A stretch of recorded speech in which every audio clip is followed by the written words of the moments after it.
So we need something bigger than a freighter. Hold on, you're on the wrong comms. It is, welcome, it's today in EVE Online, May 2nd, 2020. I am Matterall. Today we're going to look at statistics, but very quickly, and go right into a VentureBeat article that was put out. It was a presentation called The EVE Effect by the CEO of CCP, Hilmar Peterson, which I guess is like Peterson, but Icelandic. And exactly.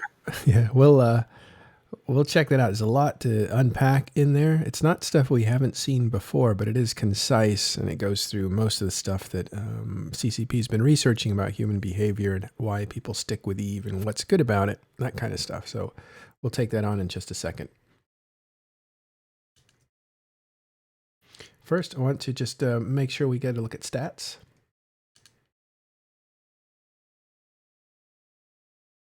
I mean, as we know, there was really just a big fight in period basis, right in the middle of it. Sorry, not period basis, but pure blind. They both started with P. Give me a break. So right here in XTAC 7 is a fight over a player-owned starbase, which are these towers. We call them pauses, POS. And it was about 1,500. You could see that giant spike there. Let's see if I can bring that up. The last jumps in the last 48 hours got up to about, well, looks like just under 1,400. And then ship kills were at about, let's see, I think you can just barely see that on the right-hand side there. Looks like around 900 ships destroyed. But these weren't ordinary ships. A lot of them were capital ships. Those are the much bigger ships, and dreadnoughts. There's a big dreadnought fight here. So that's what happened yesterday. It was between the Imperium, mostly Initiative, and mostly, on the other side, Horde, but also had elements of Fraternity. There wasn't much PL or NC there. There was like 20 or 40 ships from NC. Quite a slugfest, and people can actually go and see yesterday's show where we covered all of it, and it ended at, what, almost $1 trillion in total losses? Yeah. It was mostly, it looked like the fight was going the way, it was going good for Horde, and then the Initiative, well, they called for reinforcements, and some Goonswarm guys came, but they also brought in about 40 Titans, and that kind of was a cleanup effort to just kind of push them over the edge. As soon as that happened, as soon as that command was issued to bring in Titans, Horde started to leave, because at that point they didn't have firepower to overtake the Titans, so the writing was on the wall, so they started taking off, trying to mitigate their losses. But for most of the fight, it was 60% to 40% with Horde kind of winning that.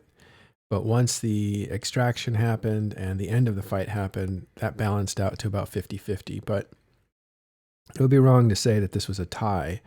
I don't know what the objective was. I think it was to take down the player-owned station.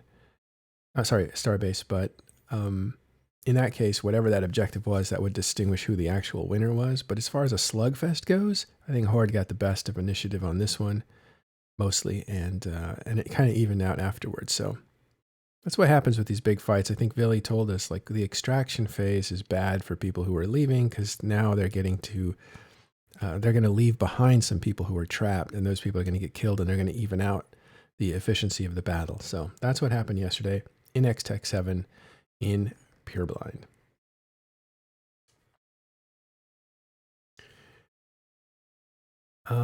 So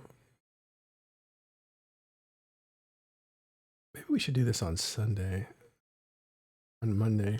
Let's look at last 7 days of soft changes. Army of Mango is up 21 systems. I don't know why they're up. They actually went to Serenity. It's a Chinese group, and a lot of them went to Serenity. We should probably look into that. United Earth. This is United Earth Directorate. I don't know who that is. They only have 28 members, so it's a holding company more than anything else, and they're in Aquarius, so that might be some kind of a renting group. or some kind of management group for renting, I think. Looking at Army of Mango, they picked up an entire area, Tenerife's. So they're out of Omist and into Tenerife's. I think that was a trade. There's some kind of repositioning going on with Army of Mango. They've taken off to the Serenity server for a while. They'll be back. So they've probably been given Tenerife's to have, so when they come back, they can get started. Legion of X Death is, I guess, finally given up some systems. I guess Tenerife's, oh, that's the Fire Coalition, I guess. So they gave Tenerife's over to Army of Mango. I don't know what's happening with Legion of X Death anymore. Their leader, their old leader and founder, has just rejoined EVE Online, legendary player, UA X Death. And we hope to have him on the show this Sunday. Actually, we will. He's confirmed. And he's back and he wants to play EVE Online again. He's a Russian player, led Russian groups. Historic player, goes all the way back to the beginning of the game. One of the early combat-tested Titan pilots of the game. Way ahead of a lot of people in that respect. So also we have, I like this name, Stella Renaskatir. I did my best. And they're kicking around. They've lost, so they moved out of Aquarius and into Cache. I'll have to figure out who they are. Sorry. But Cache is a region that is usually belongs to Russian groups, but they were in Aquarius, so I don't know what was going on there. You have other groups here. You have Nalsekia, which is, I should know more about this group. They're kind of a copy of Lovseknia Shulpin, which are dirty boys of the street, translated in Russian. Now, Lovseknia are low-sec whale hunters, and they used to menace groups like NC. I mean, they were feared by everyone from Goon Swarm to NC. They're a small group, but they're potent, and they usually trap pilots and kill them before they can get help. That's Lovseknia. And you've seen some copycat groups, Nullseknia here, Shulpin, same thing. So this would be translated as Dirty Street Boys of Nullsec. And it looks like they've picked up some systems in Cache as well. Again, Cache is historically Solar Fleet's home. That was considered their home. Okay, and then Razor Alliance dropped some systems. It's too bad they're making a comeback, but they, I guess, gave up Tenerife's, so they moved out. You can just see how these SOV trades are related. Some people are moving out, some people are moving in. It's all the same area. So let's just say that SOV changes in the last 7 days have just been adjustments in Tenerife's and Cache. As far as Alliance movements, that means people moving in and out of Alliance. Fraternity dropped 376 people. This is a group I'm interested in. Stars of Northern Moon. They're now up to 1,000 members. Let's see what the corporations look like.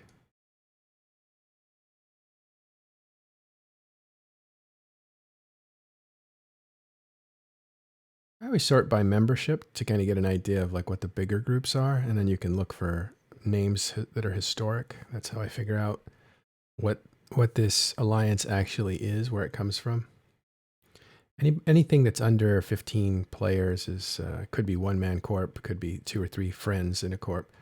When you start getting into 30s, 40s, 50s, you start looking at an actual corporation with multiple members. And when you get into the hundreds, then you're talking about 50, 60 guys, half of which are active, that kind of thing. So we'll just start with anything that has the title of the alliance in it is the founding group. So where you see Star Moon Union, this is the Stars of Northern Moon. So those are kind of related. So you get the impression that this large corporation actually formed this alliance. They're the tent pole in the alliance. And I bet if I check this, we'll see. We'll check their group and then alliance history. And yep, that's what I expected. This is really their first alliance because this corporation got big enough to form an alliance. But I bet you if we look at the second corporation, and this looks like it's German. Actually, they have multiple language, French and German, so they're an international group. Okay, that's not what I expected. This is their first alliance. Let's try the third group. The Union of Eden. Well, it looks like this is Rush. This may look kind of looks like Russian group. All right, well, my instincts were wrong. Normally you have a group that's big enough, they start their alliance and they pick up smaller groups that were in other alliances or grew themselves to a point where they wanted to join an alliance, and they group up. So you can usually see the second, third, or fourth groups inside of an alliance are generally groups that have been in an alliance or two. Not so with the Stars of Northern Moon.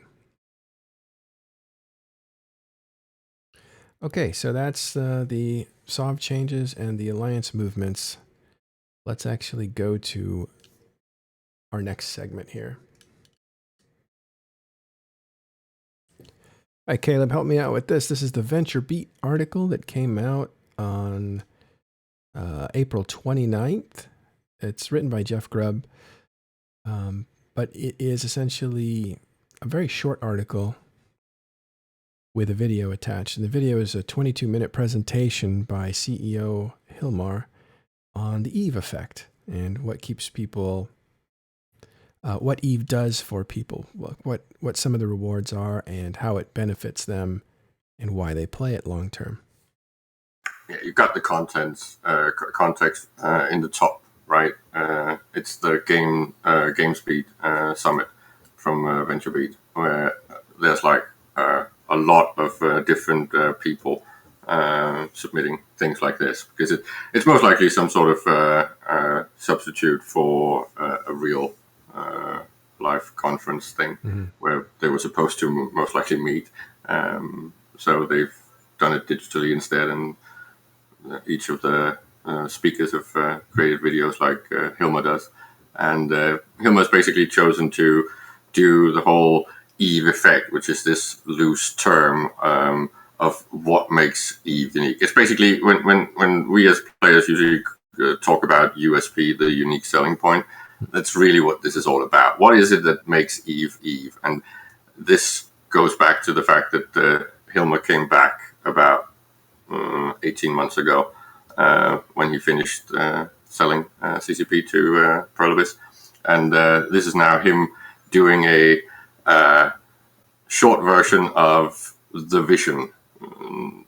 It goes back to, we've had many things where we have talked about Eve's vision and where it's going, but this is more meta. This is more the upper parts of Eve Online, and especially going in and looking at what is it really that makes Eve players so dedicated to the game and keeps them coming back. It's this, of course, it's somewhat anecdotal, but most Eve players that I talk to play a lot of games, like many games, but they always go and play them for a short time and then finish them, right? And then it's like, okay, I've had this experience, I'm just gonna crawl back to Eve, because Eve has this massive social aspect on top of the actual in-game stuff. Mm-hmm. Well, I think video games they really shouldn't be called video games anymore. I think they've been trying to change the name in the industry to electronic entertainment. Of course, they have to share that name with, porn or something. So it's too ambiguous, but electronic entertainment, because the video games have become so diverse in their experience. there are games like EVE Online that you stick with for certain reasons, which we'll talk about today. But there are also games like Uncharted or Death Stranding that you are essentially moving through a story that it's like a 20-hour movie with you have some agency, so you get to do a couple things, problem solve, puzzle solve, but you're moving through such a strong narrative that's on rails. And there's all variety of games. There's the MOBA type games where your little attack squad gets in there and fights another squad doing the same thing. You know, you have fantasy trappings on some, you have sci-fi trappings on others. Some you have like just realistic stuff like I don't know what those are called, farming simulators, flight simulators, that kind of stuff. But the video games all have different. There are different types of video games, but they all draw on different facets of human behavior and their reward mechanisms therein. What keeps people playing a video game? Well, it depends on the type of video game you're playing. It depends on the person, what they need in their life, what makes them excited, what soothes them, and these sorts of things. So I think that is an interesting. It's interesting to see why EVE Online has players that are like diehard players like us. We sit here and we talk about it all day long, every day. So if you want some insight into that, this is a good presentation to see. And part of it is what? Like, let's get into the contents of what he's talking about. What are the things that make EVE Online such a classic? Well, of course, he focuses a bit on the loss and meaningfulness of actual assets in the game, because what he leads up to is this fact that EVE is composed of a player base that tends to end up being very social, and he does a graph where he shows the different activity stuff, and it seems like things like helpers and enablers, this is back to the Seagull days, are pretty much one of the massive activities that EVE players have. But this is tied into the whole loss stuff, right? So when a player in EVE loses something and it's a meaningful loss, then that requires a support group. It requires the social support. And whether that is coming from someone that you haven't met yet, so a Samaritan of sorts, then you can start talking about Signal Cartel and the Magic School Bus and all of these things, right, that support these newcomers to the game. But it's also tribally when you're supporting your own little group, and how everyone is lifting and carrying each other in a crisis, right? This is really about how we as humans behave and handle loss, crisis, trauma. And this is why when we talk about this resilience machine, which is something that CCP Ghost likes to talk about, you need meaningful loss. So this is going back and adding a layer of USP on top of the original layer, which is more game mechanic, which is really about the circle of life and how it's single shot, it's social organization and all the things that we know about EVE already. But Hilmer is putting on this new layer on top of that, which is describing what actually emerged from playing EVE Online. Yeah, I think he breaks it down in a couple of ways. Let's see if I can find the slide that kind of exemplifies this presentation, and then it's right here, I think, at the beginning. I usually talk about economy and ecology, which is a vital part of the game, and which has been, I think, that's from day one. But the next step is sociology. It's the anthropology, it's behaviorism, it's psychology, and this is what he's pretty much covering in this. I think he starts out with Maslow's hierarchy of needs and how that represented in EVE Online. He does. He starts out talking about how the foundations of EVE, and he talks about it's an epic, beautiful spaceship world, essentially. But you play when you want. That's the sandbox aspect to it. And I think that's a big draw. He talks about digital social economies, that's kind of interesting. He gets into a bit of more of that too, about like people are drawn to the game for the economy, and that's the kind of skills they actually end up learning while they're here, which was kind of surprising considering. Yeah, and when he says social economies, it's a bit sad that he doesn't dig deeper into that, because that's really about social capital, right? How you what's the thing? There's an Indian, North American Indian saying about storing food in your neighbor's stomach, which is basically this Wow. category of how when you feed your neighbor and your friend, further down the line, you'll be able to cash in on that, right? You're building social connections and social capital and trust, and this is back to what we talked about the last week, I think, when we talked about economy and how in Eve trust and social capital is such a vital thing, and also things like reputation and brand value. I think I gave you an estimate brand value of around 5 trillion, but this is factual. This For is just talking in stations. yeah, this is just how the game works, right?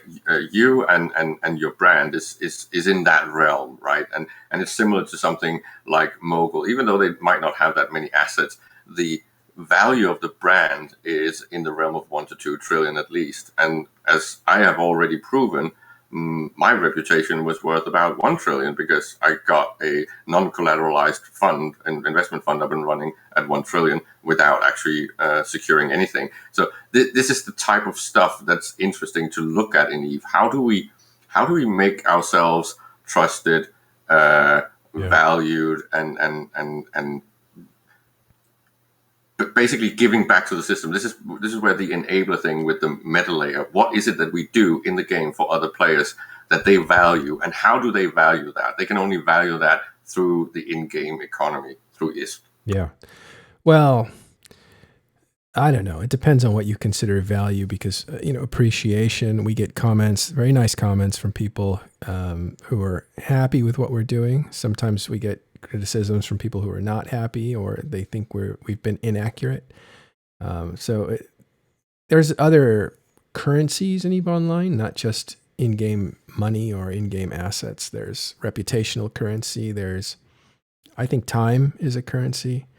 But let me dial back to what you said, because I really like that. Store your, what was it, in your neighbor's belly?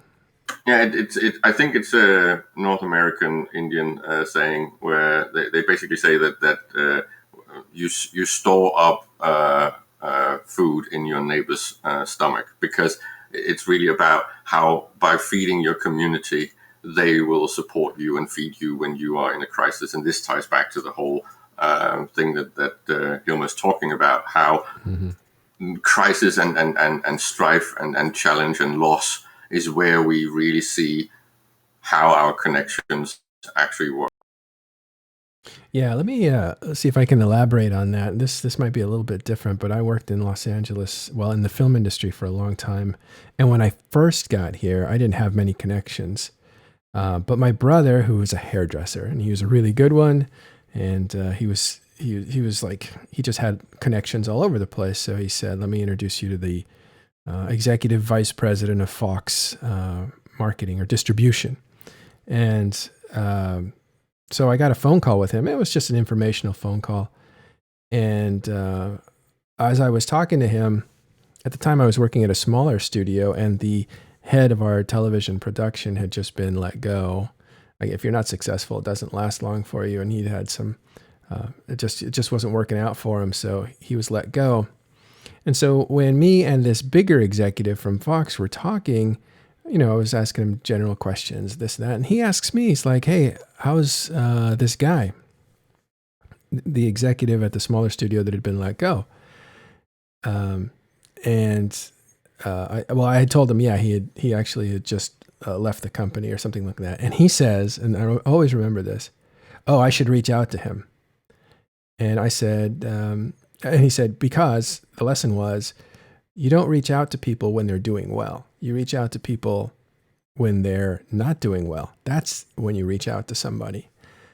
So it's not about, and I see it in Eve, and it works. I see so many people work backwards. They want to be friends with somebody that's successful. And that person doesn't need you then. They need you when they're coming up, and they need you when they're down and out and stuff. So a lot of the Talking in Stations investment to people, it's not me talking to popular players. It's not me talking to players that are in the news. I'm more interested in making the investments in people who are coming up or who are in a valley of some sort, people who are down. And that's where a lot of my energy goes. I would say like 40, 50% of it, because all that is investment into people. First of all, it's just natural, right? It's like a humanitarian side of me. But the second part of it is instinctually, those are the people that need help. And if you help them, at some point, they come around and they help you. And that's kind of what we've been blessed with. And it's tied into things like over unity in economies, that the human behavior always creates over unity. It always creates potentially more value than it puts in labor, right? We're geared to that. Most biological systems are. But with the sociology thing, which is basically how ants work and big herds and stuff like that, where you are supporting the group at the sacrifice of yourself. The point is that an ironic phenomenon that people will figure out when they've played Eve for a long time is, if you support these people that are beneath you or having a crisis and stuff like that, the value you put in to support them, you get back several folds over, right? On a small scale, I used this or learned this when I was doing initiating people into market trading. When I gave them money, eventually, over like a period of between 2 to 4 months, they would have made up all that value and gave it back to me with interest, just because, well, I got them started, and then they just give me back the money. So if I gave them 100 million, I would usually get like 200 or 400 million back, because they had already made that back. So I was making a massive profit from actually helping them get started and getting them over the barrier of entry, or even to help them cover their losses, right? Mm-hmm. So this is just the value of helping others is really in your own interest. Yeah, I think that might be those instincts might be why mentoring is so strong in EVE Online. Yeah, and why the helper group is so massively represented in Hilmer's chart. Yeah, in fact, that's the biggest group of them all. Let's go to that graph. It'd be hard for you to see, but let's see. It's back to the Magic School Bus. When he gives away these things, Mike, in the Magic School, but when he does that to the very new players, these players eventually then mature and grow out of the Magic School Bus group, right? Mm-hmm. And they will start amassing wealth. And when they have spare stuff or have enough wealth, they will pay it forward, right? They will give it back to Mike, saying, "Thanks for helping me get started." And that should be a growth thing. I would expect Mike's project to be one of the most successful value growing businesses in EVE, if you looked at it from a business point of view. Yeah, I think my pick would be EVE University's got probably for me the richest investment in players, and their reputation is still to this day, even though they haven't been, that efficient, organized, or active in the last few years. They built so much goodwill. Providence is another example. Providence is another example for players. They open their borders and allow players to come in, and they act as police people. It's a different gameplay, right? We call it NRDS. If it's not red, don't shoot it. Not red, don't shoot. And that philosophy is don't shoot anything. Don't shoot everything. Shoot only things that are red. And I would like to point out, because I'm a massive fan of EVE University on every level, also some of the people that's been leading it. I think there's a good example of, I'm not going to go fully down the rabbit hole, but I think EVE University, things like PushX, Red Frog, Mike's school bus, all of these things that belong in high sec, I think it's a problem that CCP has not really fixed. the aggression balance in high sec, because I do believe that it's because of the endless struggle that Eve University had with these mechanics that they eventually folded.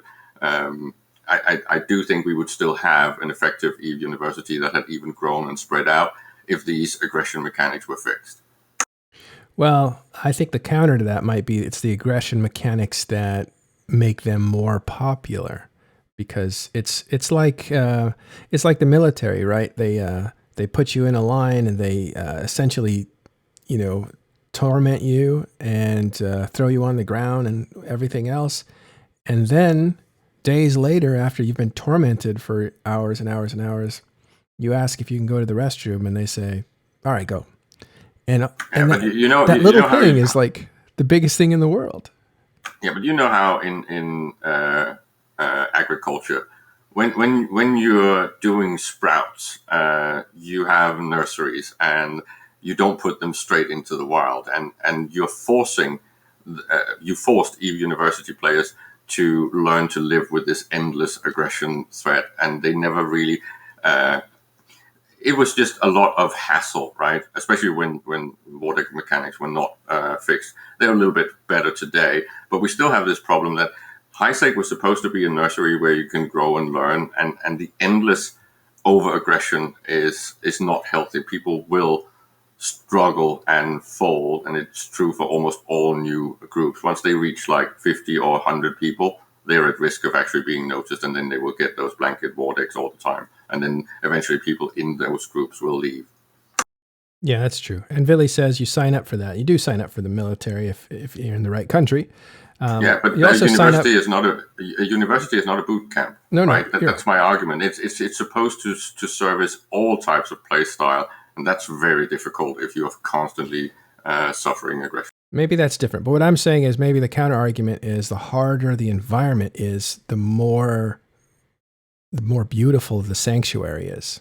And therefore, an Eve University where people are nice and helpful, give you what you need, and foster you is that much more powerful, because it's because being out there is so ugly. Maybe I don't know. Maybe somebody bringing around ships with a magic school bus and handing them out is fantastic, because it's just kind of rare, and it's also counter what the rest of the game is trying to do to you, which is to kill you, or to make your life hard, or to make you the content for somebody else.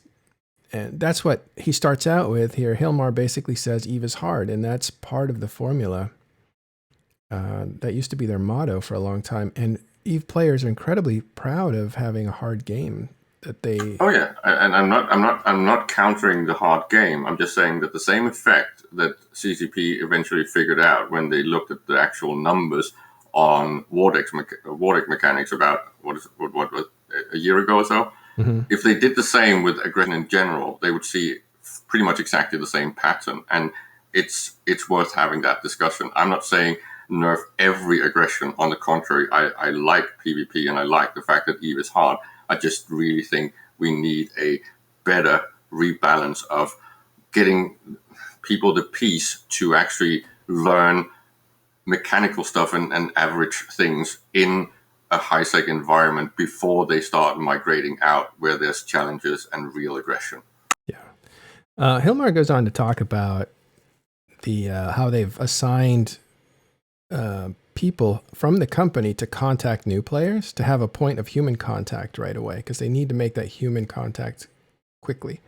And also when they get destroyed, they're reached out to see if they can overcome the trauma of being destroyed, because this game will destroy you. That's the first thing you should know. When you come into EVE Online, do not expect to stay intact. You will be destroyed. The point is, was that just equipment that you lost and you can just get more? Or was that your personality that you just lost? Was that your, did you take a lot of time to craft this character and to bond with this fictional avatar and dress it up and buy good equipment and to be proud of it and then see it destroyed? That's destroying you. So I think that human contact is there to reinforce, like, you can overcome this. There's more to be done. There's more. And again, sociology-wise, right? This is where Eve is a lot like Special Forces boot camp, right? But boot camps like that, they by design sort and only get the cream of the cream, right? The people that stay in Eve, and I know this sounds elitist as fuck, but it is true. The people that stay in Eve are the ones that are most likely to actually be able to do the resilience test, right? Because Eve is so hard. But you're losing 5 to 10 times the potential players by making it all just Hell Week stuff, right? I'm just saying, I do want Hell Week, but I would like a softer version of this. I get it. You can't have like constant abuse and have people say, "I love this game." Like that's just not going to happen. And in the Special Forces, they get extremely strongly socially connected, right? That's really what that whole experience does, and it is what Hilmer is talking about when he's talking about what the pressure and the challenge of playing a hard game like Eve grants you on the social and behavioral level. This is completely true. I'm just saying we might want to turn that knob a little bit to make it so we can have effectively 100,000 on the PCU instead of 40,000. Right. Well, again, if you make the world dangerous, then the civilized parts of the world become more important. And if you think about it, it's not like my argument is not really turning Eve into easy mode, because easy mode is what we've had for the last 5 to 8 years with abundancy economy and everyone going, already replaced. Let's face it. So it's not like it's been hard. Yeah, but the environment hasn't tried to kill you, and that's what needs to happen, and that is what's happening. And the environment not just kill you by, bears coming into your camp or animals attacking you, but scarcity, that you can't find the water you need, and therefore you die. So the world's getting more harsh, and the environment's out to kill you, and now we don't have to rely on players to do that against one another. For a while we said, let's make everything abundant, we'll make it Eden, and the players will fight each other because they promised they would if they got what they needed. That's what the null deal was. And they didn't. They broke their promise. They didn't just fight to fight, and because that's not human nature. Human nature is to sit on the throne and be king, and to be, and to enjoy telling minions to go left and right, and to enjoy organizing them, and that whole mentorship. That's like what the game has become, but it hasn't become a place where you have to defend yourself from a harsh game. You've had to defend yourself from harsh players, and I think that's about to change. Yeah, that's pretty much what potentially this will lead to. We're going to go back to something more like in the old days, and getting rid of this horrible abundance and easy mode Eve and AFK centric Eve. Yeah. They have put all these things on a very ambitious redesign or rebalance of the game, and I do think that is massively Hilmer's thing, right? It's what he noticed when he came back, that stuff had been broken. Yeah, when you said, it needs, I think you respect hard mode more than anyone, because you talk about it, and even when it was unpopular, you were still talking about it. But when you said it's like it needs to be easier for some people, I think I know what you mean. The people who can get discouraged and leave because they have such oppression on top of them from other players. Because when you say it's easy mode, it's not easy mode for the victims. It's easy mode for the perpetrators, yeah, exactly. The perps. It's been easy for them to accumulate power and to use it. Yeah, this is why I know this is which feels unfair, by the way. Yeah, it might be a bit exaggerated, but I do feel like CCP have had this misunderstood protection thing running for the aggressors.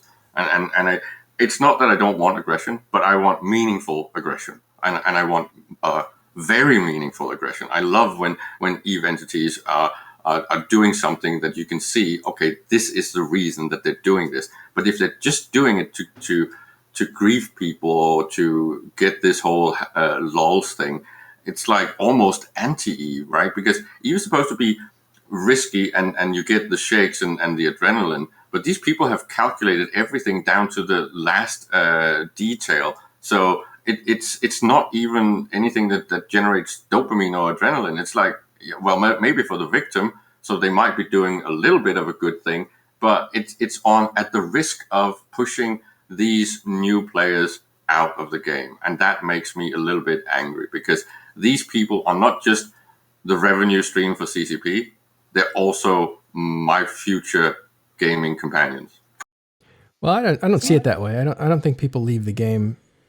I wonder why, if people leave the game because it's too harsh, or if people are leaving the game because there's not an avatar, for instance, that they can walk with or something. Like, there's probably a majority of people are leaving for various reasons. This is only one slice of that the game is too harsh. The war deck mechanic, yes, because when you form a group and, you feel like you're building something, and then that group is just constantly shut down by war decks because you either fly and die or you sit tight and hunker down.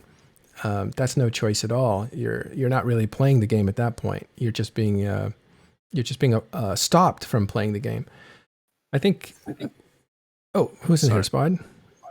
It's Rex. I was just Rex, going to say that I think part of it is that these guys who are getting ganked or having problems with war decks really early in their careers are still spending so much time trying to learn the game itself that they don't know how to deal with somebody who has it down to the last DPS. I think we make a lot of assumptions about new players that are probably not 100% accurate, and that is that they're brand new players who don't know how to get around video games or whatever else. I was talking to someone today, and he was having some serious problems just dealing with the interface, right? And he was really, really new. But then it occurred to me that and I was remembering that while I was learning the game, there was always something there that I was trying to figure out. And then somebody would come out of the corners and destroy you, which is fun if you have a particular mental approach to things. But if you don't have that approach, I could see it spinning you out completely. How did you get? I was just going to give an example of this whole behavior of the predators. Right, one of my first deaths in Eve actually ended up being called an exploit, but it was kind of fun. Right, I thought I knew the game because I had been playing all the way since beta. Right, we go into launch, and I think within the within the first few months, right, I start getting aggressed by someone, and the name of the ship shows as an actual rat. And of course, my instinct is, oh, I'm being attacked by a rat. I'm just going to return fire. And it was actually a player, but nothing told me that in the client, right? So I would have had to right-click on that and check that it's who's actually the pilot. But of course, I didn't do that instinctively. So I just returned fire and got completely concorded by that, right? So it's really, of course, this turned out to be an exploit, but it's just this predator-prey evolutionary war where everyone is always competing to figure out how to fix things and maximize their game. And right now, we are at a point where the aggressor has maximized and have all the advantage. Well, one thing that's this is kind of what I see the ganking thing, which is kind of what we're dancing around, right? It's people who are skeet shooting, right? They load their gun. There's a lot of artistry to keeping your gun oiled and working well. You load your gun with your 2 shells, and then you call pull, and this freighter goes flying by, and then you blast it and it explodes. And that's pretty relaxing. I think that feels pretty good. Except that if you're the freighter pilot, if you're experienced, you're like, oh, I was just the dove in that scenario. I'll go and, reship and do the next one. Or it's like, I don't really like doing this anyway, so I'm going to hire a service organization to do it for me. And so other people will haul my stuff, or I'll create a contract. But the problem with that gameplay for people that are in between there is they get blown up. They don't understand why. They don't know how somebody could kill them in secure space. And it's very confusing.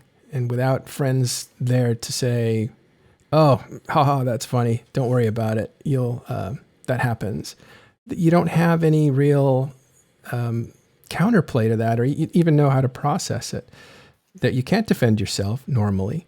and you just lost everything that you were moving around with, and you didn't know that you were carrying too much, or it was too valuable, or you were in the wrong ship that people like to destroy anyway, whether it's empty or not. You didn't know all these other things. So I can get with you there. Like, if there's no counterplay, then it's just not. It seems very easy for aggressors to go dove shooting, basically, and that seems too easy to do. They pay no penalty even by the local authorities, which has always troubled me. They pay no access penalties. They can park and shop in shopping areas right next to you after they just killed you. They murderized you a few times, and that just doesn't make any sense. But anyway, I just say, instead of going too much into the deep end, I just think that it's worth for CCP to start reconsidering how this is done. I don't think I have the perfect solution or a perfect balance opinion, but I do think that they need to revisit how these things work, especially in this modern age, because I'm not so sure that the modern player base is as open to this type of slightly unintuitive way of having aggression handled. If you think about it, gankers are just minors with guns. They are, and I actually don't mind the gankers that much, because you do eventually learn how to deal with them. But like the war deck games that go on, jumping corpse and all kinds of stuff in order to choose who you can fight when on what grid. I mean, stuff like that is just, I think, a bit unreasonable. Yeah. No, it's just okay. Let me see if I can close it. My problem is that I want Concord to protect me, not do revenge on my behalf. That's really where the balance problem is, and I'm very much for war decks, meaningful war decks, and killing each other all over high sec. That's fine. I want even more of that. I just don't feel that Concord is doing their job. They are doing revenge when someone has already killed me instead of protecting me before it happens. Well, that's a fundamental problem with justice in a world where you don't die. Oh, that gets to the part that's disappointing. Your reputations get tarnished over time, but you can jettison your reputation anytime you want. Create a new character. If you have no value in a reputation, then that's not even a problem. But yeah, anyway, the whole ganking thing we can go through and stuff, but let's go back to the more philosophical stuff, like harshness of the world, Eve being hard, and how that is a recipe for mentorship. You know, people now see that there's a real value to being mentored. You wouldn't mentor anybody in WoW, would you? Or a game that was very, very easy to learn. Well, there is some of that, but again, it's back to the existential risk, right? The fact that Eve has this harshness, so I can lose everything. This is why it's such a difficult balance point, right? Because it's when you are into the game a bit and then you're flying around in all of your bling and you're set back by up to maybe 90% of your nav, and all the time you've invested is like pretty much destroyed. This existential crisis is what then brings on your need to get mentorship, to get an explanation. How did this happen? Why did it happen? But this is, at the moment, it's the client, and CCP doesn't really help you to get into that pipe, right? This is the same with recruitment and things like that. How do I get that knowledge instantly when I've been killed the first time, or when I get war decked the first time? Where do I go? And this is back to when Eve University is gone and the Eve Wiki is gone. It's not that easy to find that information. The best way is to basically go into the big groups, null entities, and get piped straight out into null, and then you learn everything because it's on their internal forums and you have this massive social network to tell you everything. It's just that feeder corp thing is a bit sad, because I would like to see players actually try to build something themselves instead of going straight to the existing entities. Right. They run into the protective arms of nullsec, which is both crazy but also understandable. Okay. So the other thing, I know it feels like we concluded that. Let's go into flow. So at the beginning of this presentation, he talks about Eve being hard and how that was their message early on. Talked about the learning cliff. And then he talks about this hierarchy. The Eve effect is the hierarchy of needs under the hood. And there's a couple things that CCP is going for here. One is Eve Online will help you find friends. And it's kind of a big draw if you're a lonely person, or if your friends aren't cutting it for you in real life, or whatever. Even if you have a great social life, that you can come into this virtual world and meet people from all over the world that are all relatively smart and well-adjusted, I would say. EVE Online is a complex, intelligent game, and it takes a lot of patience. And so you're not going to get people who treat it as a cheap hobby. You get people who are more, I think, thoughtful, more deliberate, who have a little more persistence. And the quality of EVE players in and of itself is different than the quality of players who are passing through a video game for a few weeks to try to get some thrills out of it.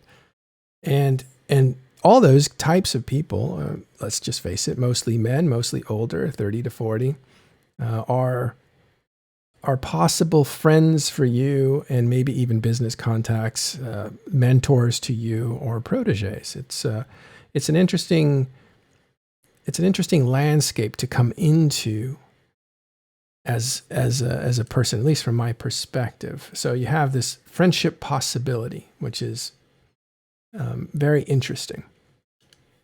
And I think that's built on working together, like joining a corporation, because you instantly have brothers. You instantly have people who are inviting you into their process, or interested in what you want to do, your process, and interested in helping you get some, we'll just call it content, some excitement out of the game. I think that's a strong draw as well for EVE Online, is the possibilities, the potential. And he also explains the whole new direction of, because the learning cliff that he shows in the beginning has some downsides, right? And he even makes a little bit fun of it because, well, as I said, the abundance era has made it even more relevant than ever, because now it's definitely the... Yeah, wait. First, what was the criticism he had for it? Because first of all, it's a really steep learning curve, right? Like all the other games kind of go like this, but Eve goes straight up. But then he says... It's back to the boot camp thing, right? Once you've managed to get past that steep learning curve, right? Mm-hmm. Then when you get to the top, it's like the art is showing you, right? It's a bulldozer. You're basically bulldozing everyone else, and it's almost easy mode. And this is where it's about the distribution of wealth, power, and knowledge. They want to even that out a little bit more, make it, of course, still challenging, but a bit more like a natural growth. So I would say more like a natural logarithm curve than this complete cliff, right, of exponential difficulty. And then they want to make sure that the upper echelons, the top 1%, the hardcore veterans or the very elite people also get some challenges, right? Something that forces some sort of engagement and redistribution. In the past, this was done by making it extremely valuable to have new warm hands in the game. A new player was really potentially valuable. But when CCP added things like SP farming and all these things into the game, the easy mode resource gathering, you basically flattened that. So now it's better to actually just make a secondary account and just plex that up with your wealth instead of actually outsourcing it to a human being. And this is something I think that they're going to completely nerf. And I think that's also one of the things you're seeing in what's happening with SP and with Plex. Yeah. So the point of this graph was it's super hard on new players. They just die in the process of learning this game. It's horrible, horrible. But once you get up on top of the cliff, you become the bulldozer and are bulldozing other players off the learning curve. I don't think that's what they meant when they drew it, but I like that interpretation of it. It's plateaued. You've now conquered the game. You're in with the right people. You have the right resources. You have access to the right money generation to keep you competitive. And it's kind of a flat line after that. And that needed to change. And this is back to a discussion we had yesterday, I think, where everyone was saying, well, it's really difficult to plex your account, and you don't have an income stream, and when you're ratting or mining and stuff like that. And it's just, yes, this is true, but when you're what you might call an elite player, and funny enough, Killer B was actually in here, and I keep using him as an example because he basically explained how with his 3 to 5 extra accounts maxed up to raw core mining, he could basically mine himself 1 to 2 titans each month, right? So that's more than enough to both plex those 6 or 8 accounts, whatever he has, and also pay for his fun. And then he doesn't need anyone else. He doesn't need any other players to help him. And again, back in the old days, if you wanted a Titan, you better have like 25 or 50 people to work for you for at least a month, and then you still have to also build it. So it was just so much harder. Well, I was talking to the guy that built the first, or it wasn't one guy, but the guy that led the effort to build the first Titan. His name was Sivok. He was from, I forget the code. AU, what was the, anyway. And in building that, I said, I don't think people understand what it meant to build a Titan back when you did. What's the comparison of the daily kind of life of a miner? And then from that scale, saying, okay, now multiply that times 200 to figure out what it took to build a Titan. Well, it wasn't even that easy. It was an incredible effort with many people all doing the same thing in order to get all the resources needed and to do it in secret. So they had to keep it contained. So you had two things. Not a lot of people could know about it, but you needed enough people to be able to actually do it. That was difficult. But there was just so many bottlenecks in the system, right? Yes. Both on labor, on raw materials, on actual building, the whole pipeline of that, because then we got infinite building slots, which completely made this easy mode. Mm-hmm. All of these things in combination means that the effective real cost of building a Titan today compared to the first, well, maybe the first 100 Titans, not comparable. Is several hundred times. It's like a bonkers number. There's a guy that does Eve economy videos, and he kind of tried to sit down and crunch the numbers, and he used a group or organizational GDP to compare this, right? And by that, I think his comparison ended up being in the, I think it was a 5,000%, right, or something like that in difference between the first Titan or the first Titans and current Titans being produced in Delve, simply because of the organizational changes and all the game design changes. Yeah, thank you, Vili, for reminding me that Corporation Alliance, actually the Alliance name was Ascendant Frontier. And that the leader of that group was Sivok.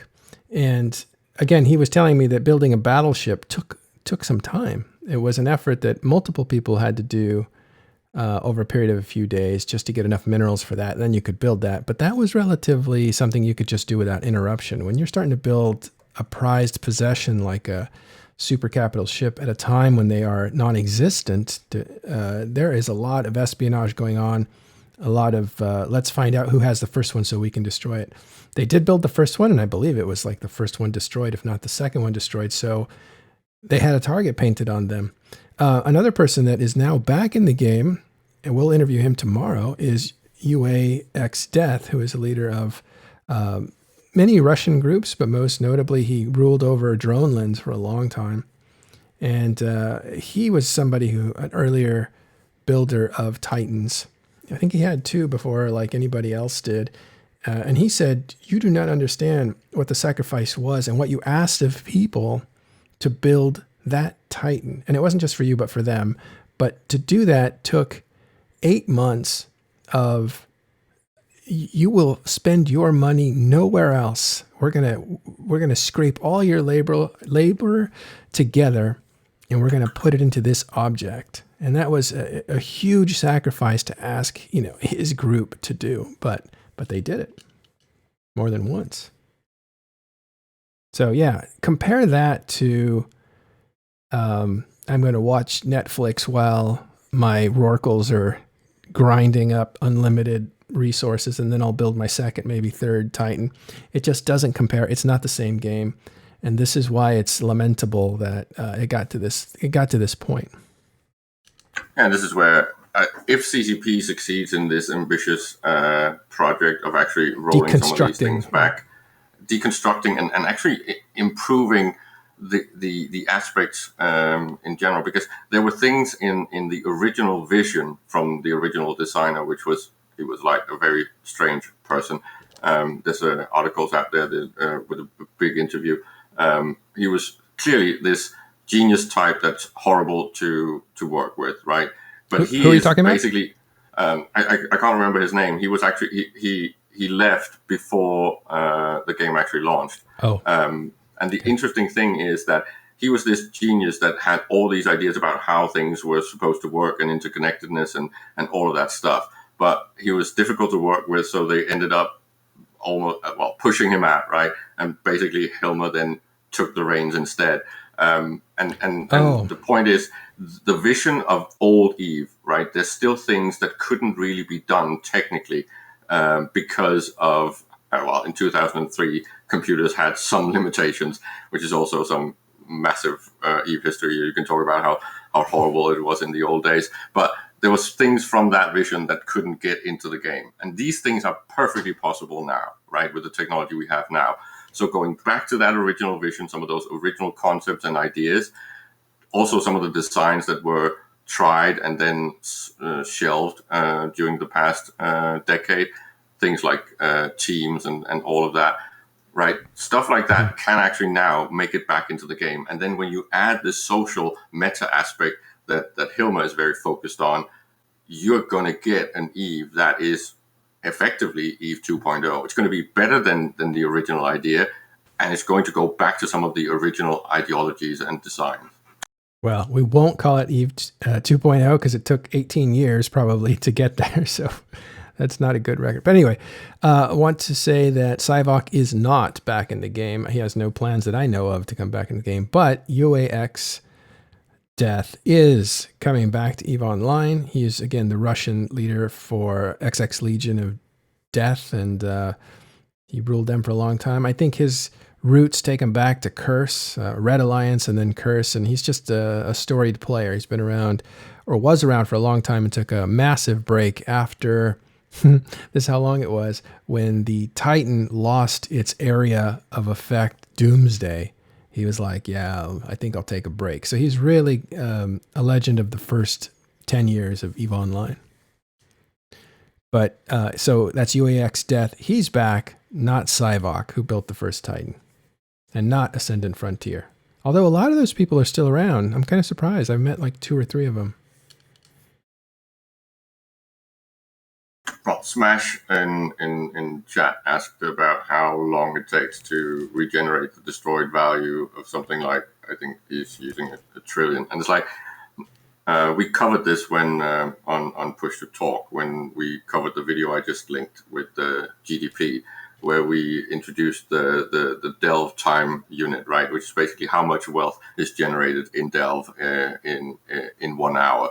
And it's math that you can sit down and crunch, and it's fairly simple, and it's ridiculous amounts of wealth that was being generated at least a year ago or more, and it was equivalent to like an hour. This is why production versus destruction numbers in EVE right now is still so out of whack that it desperately needs the direction that Rattati and Hilmer is trying to push it. Yeah, we'll see. I think it'll be interesting. So, so again, more on this presentation. The EVE effect is self-actualization comes way after safety and fairness. So at the bottom, the first thing you need to accomplish in EVE Online is safety and fairness. You need to feel like the world is fair. And you need to find shelter from a fair world. If you are trying to find shelter for an unfair world, I don't think that works. I think you need both. That's why I think of I think of the environment punishing you rather than other players. But, players are kind of a part of the environment too. If you think about like native tribes in the jungle will kill you, sure. The animals or the poisons or now the viruses. But also you had locals that didn't understand what you were and wanted to take you out. So safety and fairness in the world first, and then love and belonging, which I think is when you have friends, like the safety will come in the form of friends and knowledge. And so when you have friends, you have that belonging. You have people who think you're all right. I always go back to, I'm derailing here, but I think it was a long time ago, Neil Young had a song called Rockin' the Free World, I think. And he talks about like this kid that was, well, it's kind of a sad song, but mom threw him away in a trash can, basically. So he was dead. And he said, there goes another kid who won't ever get a chance to do this, do that, or be cool. Like this kid will never get a chance to be cool. And that resonated with me. Like, yeah, every young kid wants to be cool to somebody else. Like that's what friendship is. So that's what belonging is. And then once you satisfy belonging, then you can self-actualize your self-esteem and then figure out your meaning of life and that kind of stuff. But those are the orders. You got to satisfy them in order. You can't think about like, who am I and what am I to this world and that kind of stuff when you're terrorized. Like that's not going to happen. It's kind of like you can't get to first world problems until you've conquered third and second world problems. That sort of thing. So that's what the hierarchy of that is. So then he talks about people making friends and talks about belonging, which we just talked about. I guess I just did but he also talks about like the epidemic of loneliness. And I wasn't sure about the epidemic of loneliness, but but I'm sure it's out there. That's especially in urban areas I know when I first came to Los Angeles, which is a very big city, but it's very flat. So you don't feel like you're all in the same place. It's basically neighborhood based. And I felt a few times when I just got into Los Angeles an incredible loneliness from being in this city, but not having anyone to talk to. I had millions of people around me, and yet I was disconnected from them all. And that was like a real problem when I got to LA. It's just it was, if I remember correctly, it was like a really, really sad time of having so much potential and having no entry point to trigger it, to make things happen. Of course, that comes with time and connections and with actually getting out there and doing stuff, because you meet people just by walking around. You bump into them, you pick something up for somebody, drop something, etc. But it takes time to build up that, I'm not alone. So I think there is an urban loneliness that people are unaware of. It's definitely a phenomenon. And he also showed a lot of the articles that pointed out and the whole modern disease. But more interestingly, in the current quarantine situation with social disconnection, right? The fact that we're not able to even combat that right now. And he, of course, didn't have that in this presentation because the presentation was most likely prepared before all this COVID thing. And maybe he thought that it was not a good idea to put that in there. But it is a fact that the way that we play Eve has many of these counters to all of these problems, right? We could also talk about things like McLean's thing for veterans, right? And our Plex for Good. We've just got so many things that emerged in EVE Online that's massively social. And of course, you can say maybe some of this exists in other games, but not in the same ingrained way. It's like it's a natural part of the EVE community. This is also why, even though we are very aggressive and very competitive, as many say when they've been here a while, it is one of the best gaming communities in the world because we're very supportive about each other and very tribal with our own. Now I almost sound a bit like Mittens, but he basically explains this whole circles of relationship, right? Where it's him, his friends, the goons, EVE players, gamers, then normies, right? It's a egocentric perspective. Are you talking about the Goon Swarm way of looking at things? Yeah, but all EVE players seems to do this, right? They say me, my closest, my EVE friends, my EVE organization, all of the EVE players, and then all gamers, and then the rest of the world. It's an ethnocentric layer of circles, and we have this in a very strong way. The way we tend to connect with our EVE friends, I think, is a bit unusual. Because I talk to my EVE friends a lot more than I talk to anyone else, even family or very close friends. Yeah. I think I do too, actually. Come to think of it, just by frequency, yeah, it's totally different. All right, so how do you make friends? Well, here's the friendship formula, as he wrote before, and it is proximity, frequency, duration, intensity. Combine those and you get friendship. And he said the most important one there, he circled it in red, or wrote it in red, is intensity. And I think there's a lot of truth to that. When you trial by fire, when you are in a situation with other people and the pressure is on, and it's either exhilarating or devastating, like it doesn't matter. You're experiencing heavy emotion with friends who have that in common with you. And I think if you've ever been through a natural disaster together, it makes you friends with people fast, you know? Not a virus, obviously, because you're isolated, but even in that, you can find ways of bonding with people that you don't even know because you're both suffering the same thing. I remember being in Los Angeles here in 1994 I think it was January 14th, if I'm not mistaken, and there was a tremendous earthquake in the city. And I don't know if you've ever been in a massive earthquake. Small ones are like, oh, they're kind of nice. I used to relax during an earthquake. I'd let the 3.0s and maybe the 4.0s kind of rock my bed, and I would just feel like it was a hammock, and it felt great. And I was like, earthquakes are great. They're fine. But then I experienced one that was like a 6.8 or something, and I was like, they're not fine. They're terrifying. And this is where it's funny with the trauma thing, right? Yeah. EVE is sort of a trauma simulator. This is back to the existential threat. Yeah. But of course, you can survive these types of trauma in the game. And the interesting thing is the feeding of this phenomenon back and forth. You can come from the real world with real world trauma or personal trauma or traumatic experience. And then when you come into EVE and you hang out with these people, because they live in a trauma simulator, they actually have supportive behaviors, right, that can help you with that. And it also goes the other, and it also goes the other way, right? If you experience a trauma in EVE and you're not ready for it, there are people that might actually have real life trauma experiences. That means that they have coping mechanisms to help you, right? So it's really one big.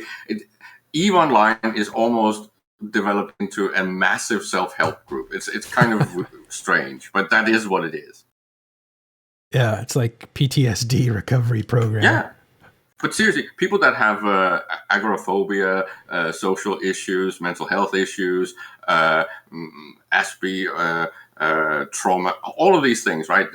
There's a proportionally very high number of people in EVE that have issues that are at least requiring professional help. But in EVE, we kind of learn to cope and do these group things and talk to our closest relationships in EVE. It's also very safe because these people are not our neighbors, right? So there's the anonymity thing. So it's really a functional self-help group when it comes to these things. And you also see people with issues like shyness and social aversion stuff, right? In EVE, suddenly they start slowly losing those things, right?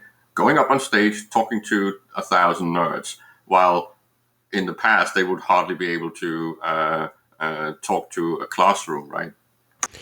Well, there's opportunities to improve yourself. That's one of them, public speaking. You're in front of a group of people that are already on your side.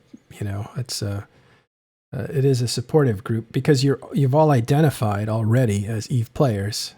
And I think, when you're on stage, you're going to feel a lot of that support. You're excited about the same thing. So it is a safe way to get it in front of a group of people and talk to them about it. And there lies the paradox, right? Eve is on one side a safe space, but it's definitely not a safe space when you're on dock. Well, I don't know. There's also a lot of torment that goes on in EVE Online. I think there's a darker side to EVE Online where people are sometimes intentionally cruel because they find it humorous. Wouldn't you say? And even if they're not overtly intentionally cruel, there are people who are. It feels like hazing, right? It's a little bit like hazing. I don't know if it's that. The problem is, and again, I am very much pro hazing, but moderate hazing. I think EVE, in some aspects, are a little bit like the extreme toxic hazing at times. No, I'm not talking about the people who are like, saying toughen up, little guy, or whatever. It's like those are mentors that are hazing you to bring you into a thing. But I do feel like this is also a playground. If it's a playground for a supportive environment and for friendship and that sort of stuff, I think it's also, there are aspects to people's brokenness that are cruel.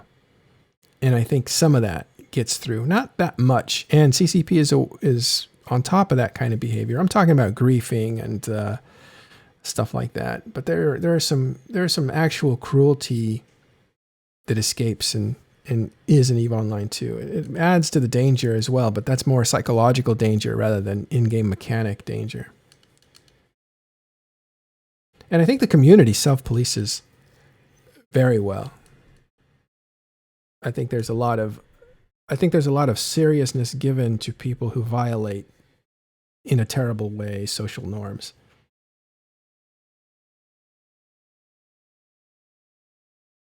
I think we've seen many examples of that. All right. What else we got here? So, again, this is not new information. CCP Ghost did a lot of research over the last couple of years on this stuff. He's the one that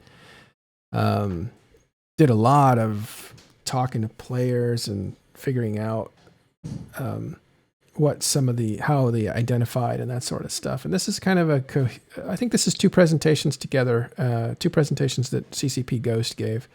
And it's confined or boiled down to this one presentation that Hilmar has given, or the slideshow that he's doing. It's a remix of a lot of things that we've had in the past. I'm also looking forward to a CCP Ghost presentation about EVE Online during COVID-19. I do hope he does something like that and talk about all the issues and tools and behaviors and all that stuff, because that must be just up his alley. The one thing I really agree with, and I think this shouldn't be undersold, is just how many skills you can pick up. Like, humans have skill trees too, and it takes time to invest in those skills. And if you look at the hard skills versus soft skills versus personal development, I don't know about those categories, but it's a reality that if you start getting into EVE Online and you're getting into the economics, you're going to have to face computation skills through software, like a spreadsheet or even a database. And if you get advanced, you start programming just so that you can put the tool out the way you want it. But data analysis and supply management is kind of interesting. But the soft skills to me are very, very evident, very important. And that is just judgment, decision-making, leadership, communication. I think management's there, leadership and management. Those are two very different things, leadership and management. A leader is somebody that almost inspires and coaches and sets the vision and the tone and the direction. And a manager is someone who sees it out. So those are two different skills. And this is because EVE is kind of challenging in so many aspects, and it spills over to everyone and everyone's activity.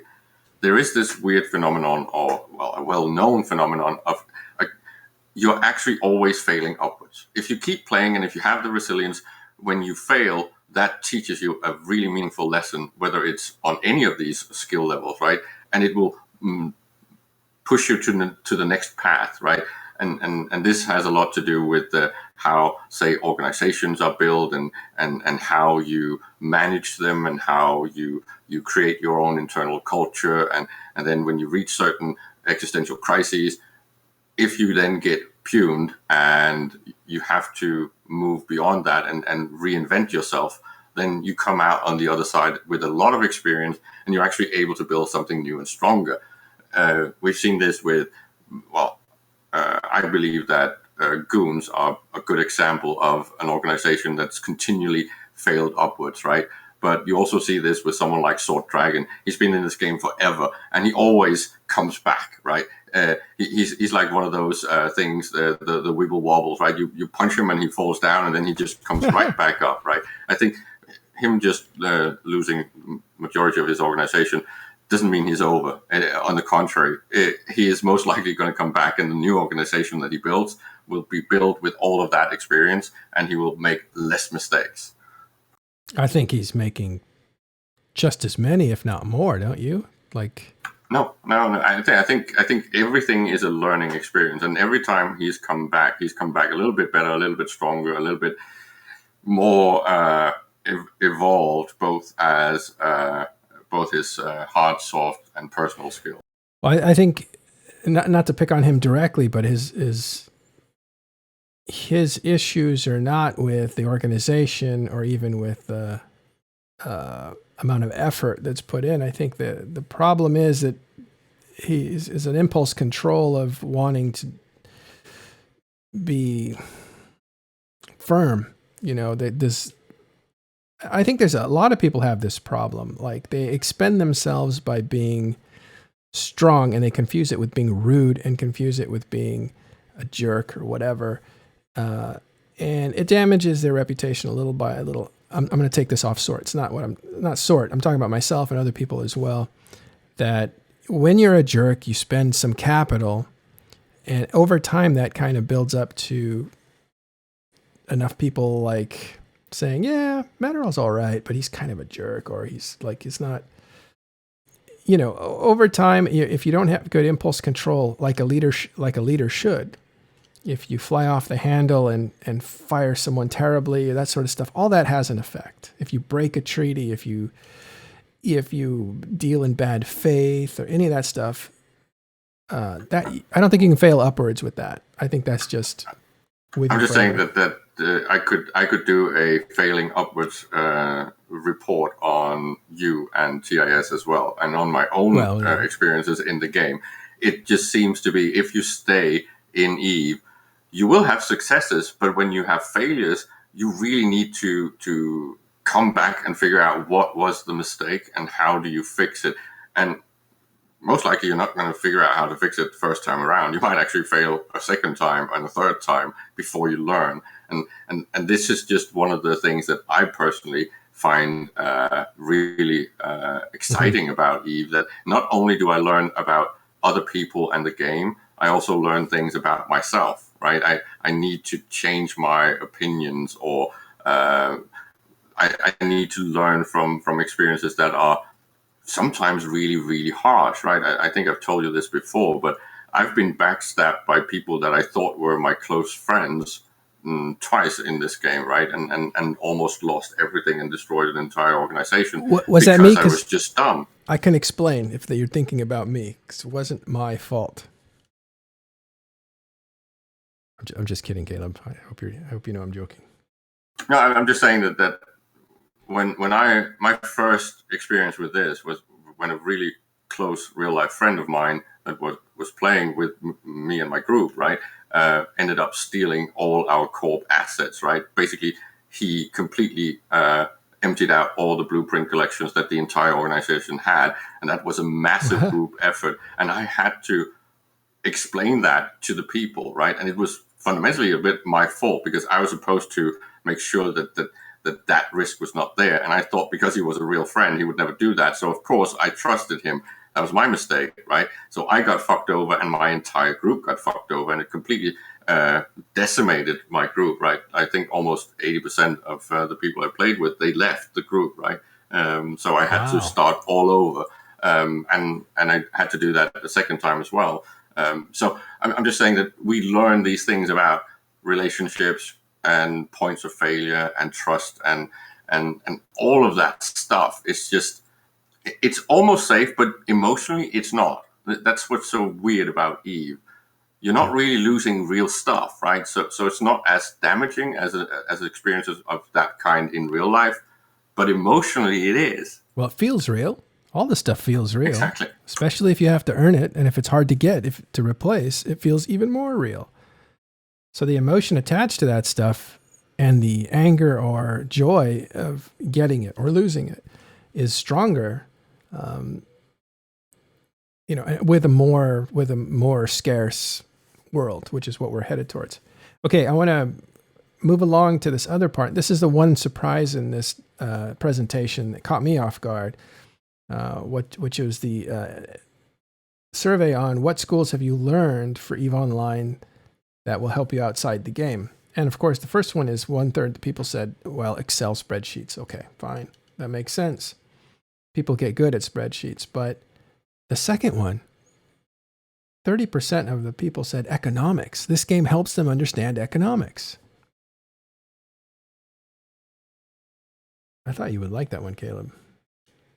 Oh, I'm trying not to get triggered because that's another hour. But yeah, it definitely teaches you. It teaches you exactly the things that is the USP. It teaches you economics. It teaches you ecology. It teaches you social sciences, anthropology, psychology, if you take the time, right? And of course, the economy stuff is always mentioned. But that's because EVE, ironically, is still the only game that has a real economy.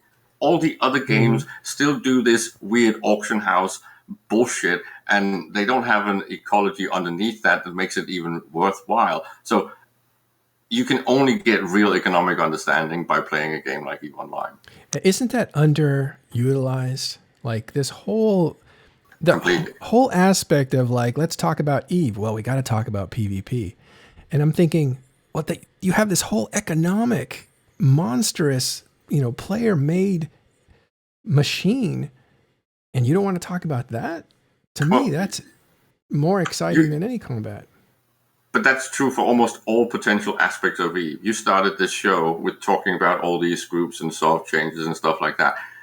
You need a geopolitical PhD to understand everything that's going on in EVE. It's like, it's just so massive, and every single detail and part and section of the game has the potential of giving you the equivalent knowledge and experience of a simulated curriculum that could actually lead you directly to a real life exam and education.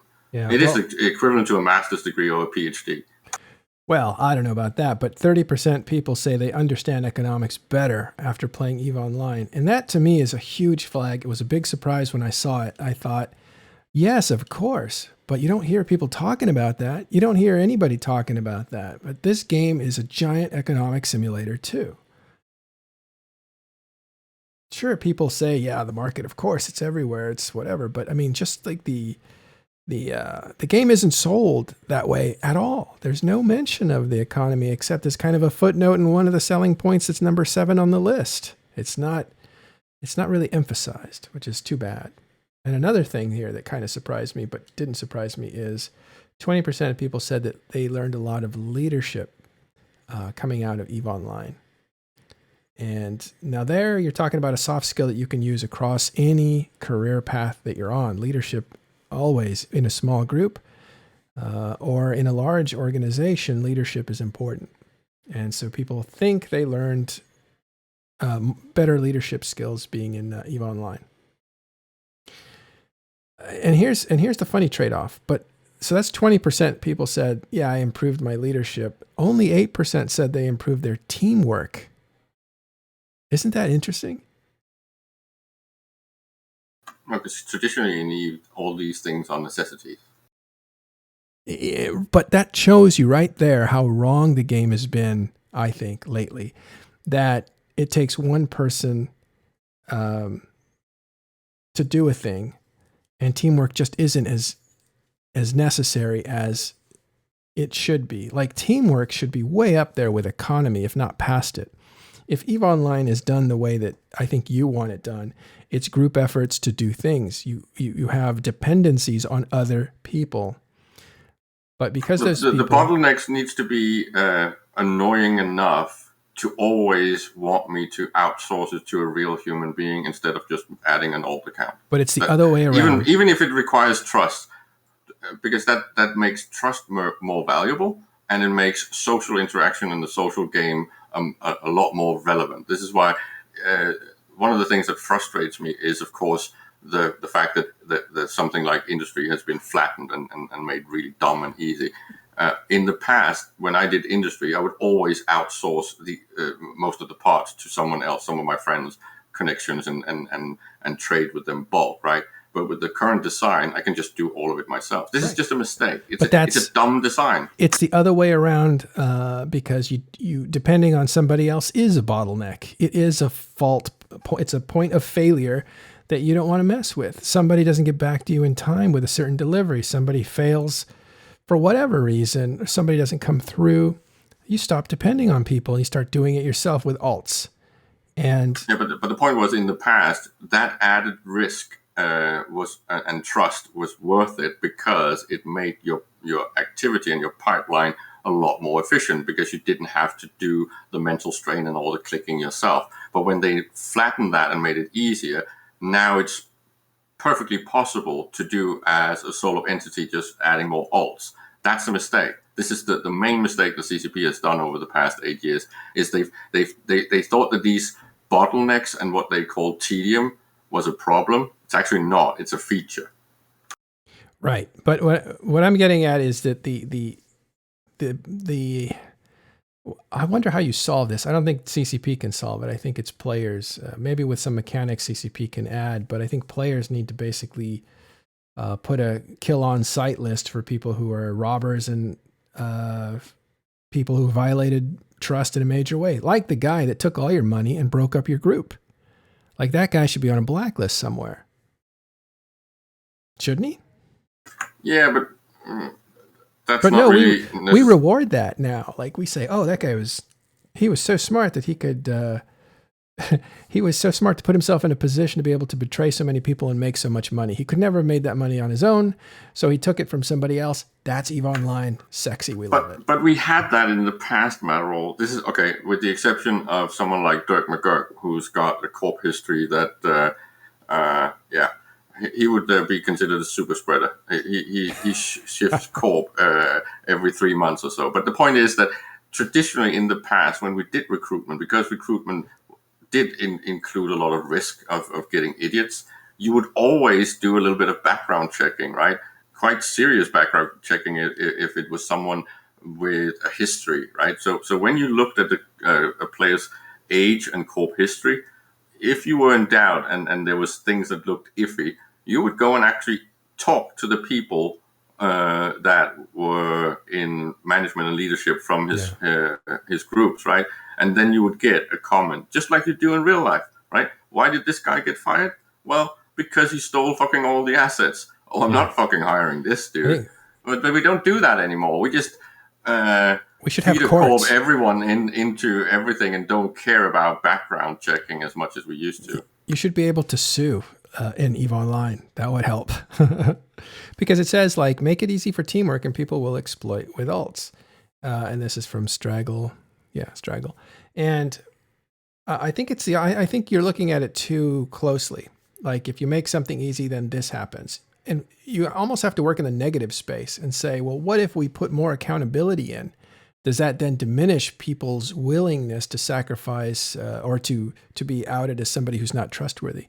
And this is where I think players can help out. For instance, if Talking in Stations was a giant Discord with thousands of people in it, and they're using their identity that they use for the game, or an identity they use for multiple games because that's their account and that's the one they want to use. And at the end, they do something that's completely nefarious or damaging to other players. And then we say, kill on sight. This person here, he's persona non grata. and we can even write out his crimes or whatever. And then that follows that account around forever. They can start other accounts, but they're not the same person in Discord as they were. Now, again, you can escape it through alts. It's just in EVE Online, it's so easy to escape through an alt. You can literally move the skills now over. You'll take a hit, but you can move those skills over, completely wipe the slate clean. There's no accountability, which means there's really no reason not to screw someone over and try to get ahead. The only thing that stops you is your own level of empathy and ethics. That's it. And people can say, well, this is just a game, so I can do terrible things.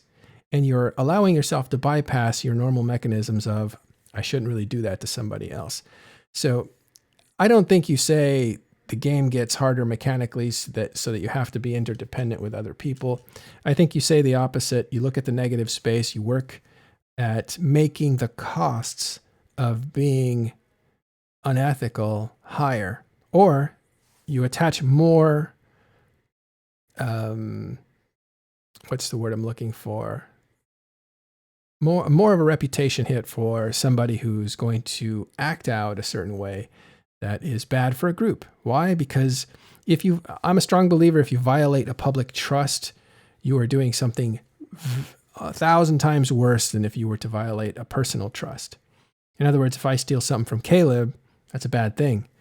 But if I trick senior citizens out of their pensions or something, now I violated a community trust, and that's 1,000 times worse, because now those people will not be able to trust the next guy. So I've not violated something for me, I've violated something for my position in society. And to me, those are should be much more punishable. But EVE doesn't do that. EVE lets you get away with it, and we as a player base, a lot of times we celebrate that kind of stuff without punishment. Without accountability. That's the word I was looking for. So that's how I think you kind of deal with that kind of stuff. I'm not sure how to do it. I'm not even sure it should be done. I don't know what the effects are and that sort of stuff. But hey, you want to play hard? Play hard. But you're going to get dirt on yourself too. You can't play hard and then just totally take a shower and be fine. Like, people got to know that you're scarred up for a reason. Yeah. So there's that. All right, Caleb. Did we exhaust you? I think he took off.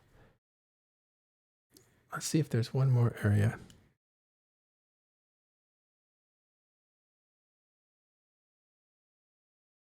One more area here.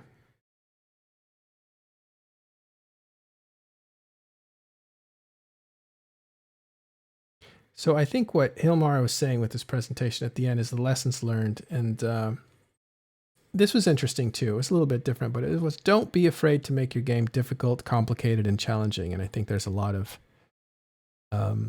truth to that. I think right now the sexiness is hard video games. People want to distinguish themselves by surviving and conquering very difficult games. He also said, and there's other games that are pointing to this too, right? Like I don't know other video games names, but there's like a Dark Seed, I think, or something, where it's supposed to be a very difficult game. And then they have like an Asian version to that where you're a samurai, I think. And both those games are very hard, but people feel really accomplished when they do it. Yeah, Dark Souls, thank you. What's the Dark Souls companion game? I think it's made by the same people. I think Tarkov is also, that's not what I'm thinking of, but Tarkov is also, has a lot of EVE players that play it. I think because it is so cruel and not cruel in terms of other people being cruel, but just the game is difficult. I wasn't thinking of Bloodborne. I think it's Niho. I think Shadows Die Twice. Oof. Is that what it is? No. Yeah, something like that. Oh, okay. Anyway, those games exemplify very difficult games, and you can see there's kind of a zen that people achieve when they start getting good at the game. Sekiro is the actual title. Shadows Die Twice is the subtitle. Thank you. Okay, so let's review that. So we have Dark Souls, difficult game. I think the same company made Sekiro. Sekiro is like game of the year last year, I think.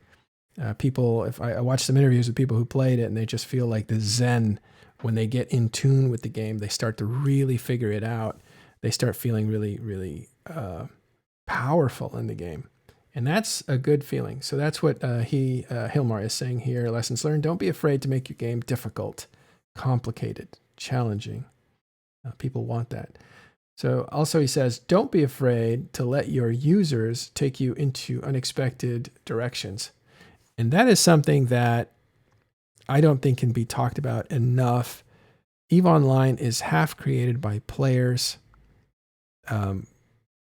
because we mutate the heck out of this game. It's a sandbox game, so we have a lot of influence over how things are used. And I'm somebody that I guess you would consider an expert in Photoshop. And when you first come to Photoshop, I've seen this because I've taught Photoshop to other people, to classes, and I've lectured on it and that sort of stuff. And when people arrive at a blank slate in Photoshop, they have no idea which way to go. There's a lot of different things they can do. None of them make any sense to them when they first start. And I think when you start progressing, you say, oh, I learned this tool and this tool does this thing, and that's great. But what happens is when you don't really know Photoshop until you figure out that this tool A works with tool B together, and they can do this act. And you start to accomplish what I call studio tricks. And so you were able to do a little of this, a little of that, and a little of the third thing with these three different tools that wouldn't go together normally. But that mutation allows you to do something that is visually interesting and unique. And those are the kinds of things, again, I worked in film for a long time. Those are the kinds of techniques that professionals rely on. They are so advanced, first of all, that they understand what most of the tools do. They don't know them all, but they know what most of them are.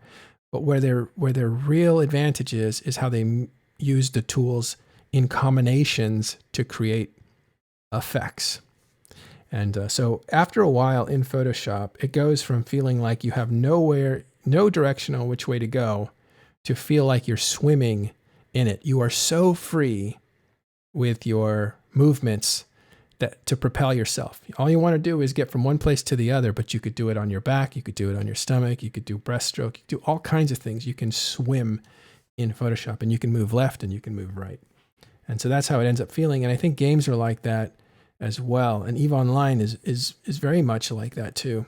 You start to really get into the connectivity of the game. You start to see things that aren't even there. You start to anticipate. I can't imagine what it's like as a fleet commander, because it's all about anticipation. That comes with experience, I'm sure. We have Villy in here, right? Okay, maybe he stepped away. I think I've bored everybody out of the channel. But when you really connect with EVE Online is when you start to see in the negative space, and you start to understand the negative space is telling you something about the positive space. So it's not what you're seeing, it's what you're not seeing. It's not what they're saying, it's what they're not saying. And that's when EVE Online gets really interesting, really interesting. That's why so many people do like the meta.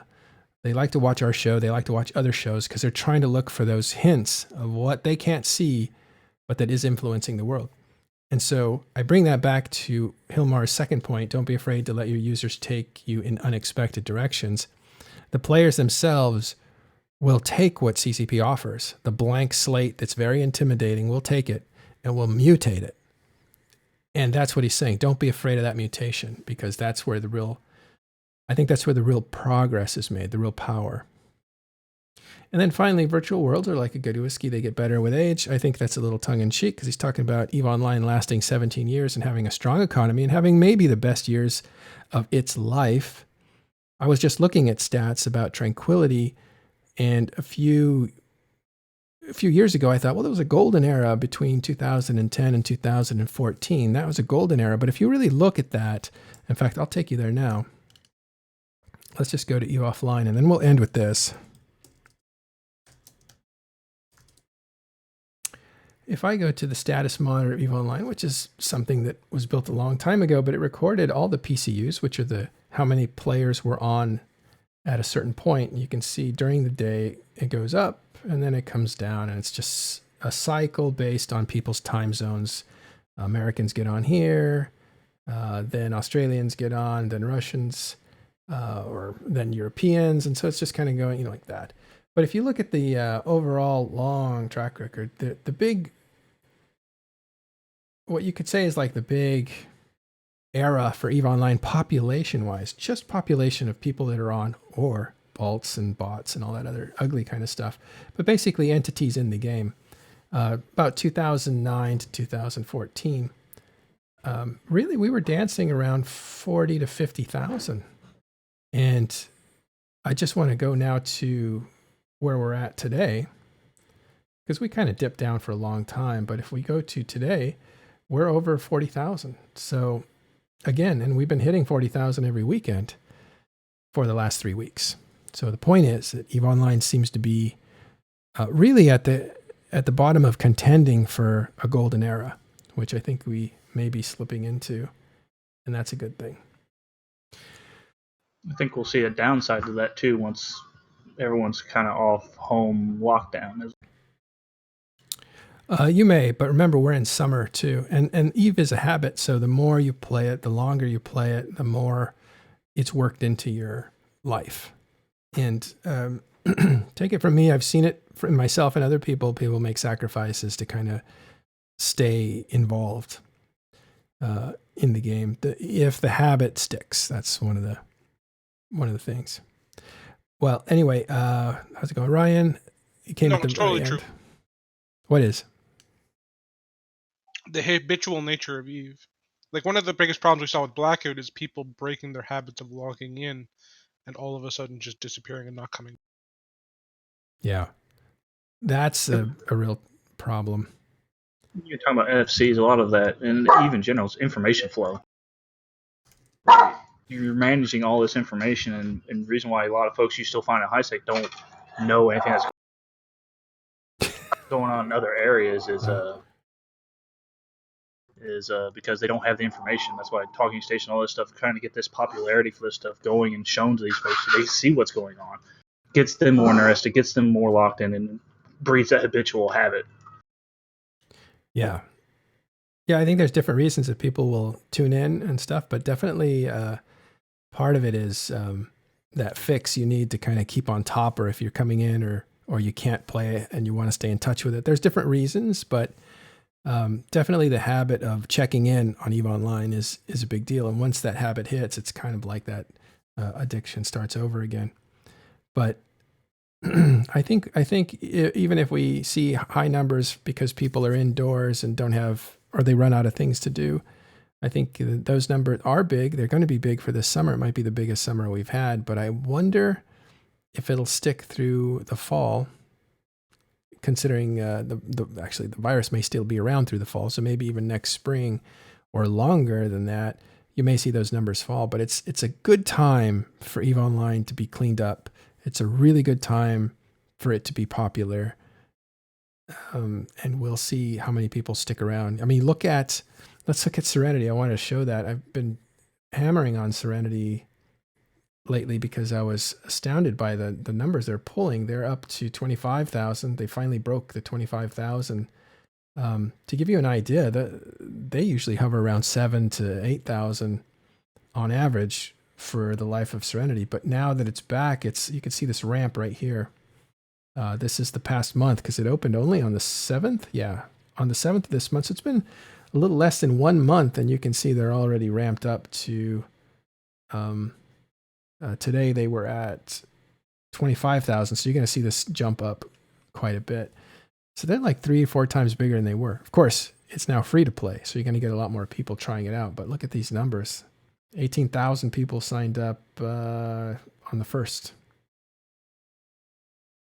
And yeah, so Serenity's doing well, and so is Tranquility. So it's a good time for EVE Online to do well, to clean up their efforts, and to maybe get some value out of all the work they've done in the past few years of research into what makes EVE the EVE effect, or what makes Eve what it is, the Eve effect, friendship and building skills for your real life. Okay, everybody, thanks for hanging around. We're going to wrap up. I'm going to go ahead and raid somebody. Let's see. Joe Bain. Always liked Joe Bain. He's a good guy and a good PvPer. If you guys want to learn, you guys should stick around and watch him and check out what he's got to offer. I want to thank Caleb for sticking around and going through this. I think he's on a different show now. Push to Talk is probably starting pretty soon. All right, we will see you guys later. Enjoy Joe Bain, one of my favorite PvPers.